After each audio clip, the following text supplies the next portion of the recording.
और मन लिखे करत मन थाक गइल बा का करी बुझात नहीं थे।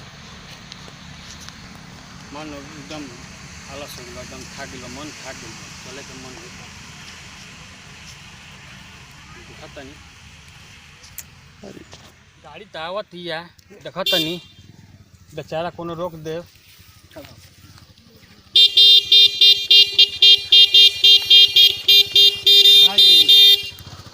भाई भाई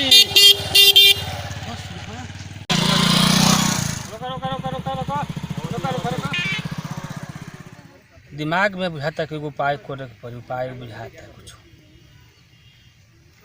गाड़ी तो कोई रोकते नहीं है रुका अब एगो उपाय सोच ले बहन उपाय करे के पड़ी यानी कि उपाय करे के पड़ी क्या ओकरे उपाय को देखा नहीं हम पहन के काज न हो सकता कि कुछ काम आ जाए।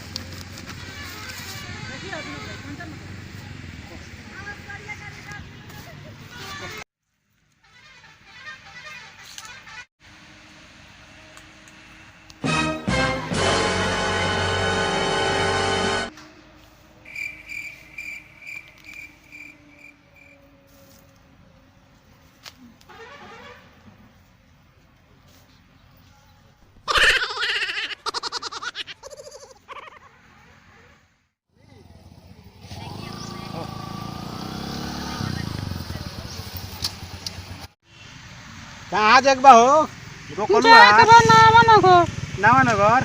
हाँ जी बड़ा बन झर में बड़ा झकास बोल के बैठो आओ बैठो बैठो छोड़ देता नहीं नवानगर छोड़ दे चलो चलो आओ बैठो बैठो सर दे बैठो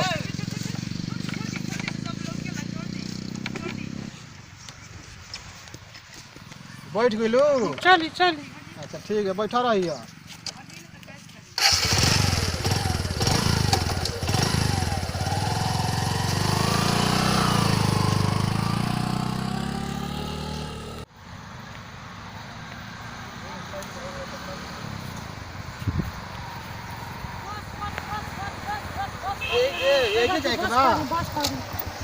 रुकने के बा चलबू ना हमारा साथे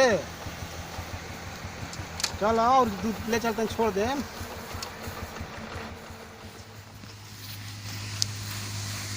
अरे मर्दे तो मर्दाना हम तो जने के मेहरानू ही कहने के चलो चौपा दी।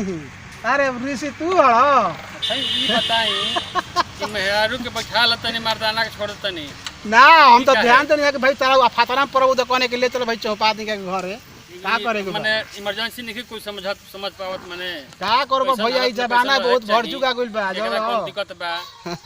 विनोद जी आप लोग तमाम भोजपुरिया श्रोता समाज के पाँव छू के प्रणाम करतनी। ऐसे आजकल कैसा जमाना आ गया भैया कि कोई रास्ता चलत अगर शख्स कोई भेटा जाता मजबूरी में बा तो कोई उठावत नहीं है के गाड़ी पे चढ़ावत नहीं है सोचता कि छोड़ा का मर्दाना नहीं हो लेकिन औरत अगर देखत आदमी तो के उठा लेता ऐसा जमाना आ गया भैया। लेकिन सब कोई ऐसे मत करब जा ऐसे कि मान लें कि बहुत ही गलत बात बा। सबके मतलब की सेवा करे के चाहिए चढ़ावे के चाहिए और कहीं खतरा पड़ल बा तो चौपावे के चाहिए ठीक नो। कॉमेडी पर खुश बनी जा तो मान लें कि हमारे चैनल के सब्सक्राइब लाइक और कमेंट करी।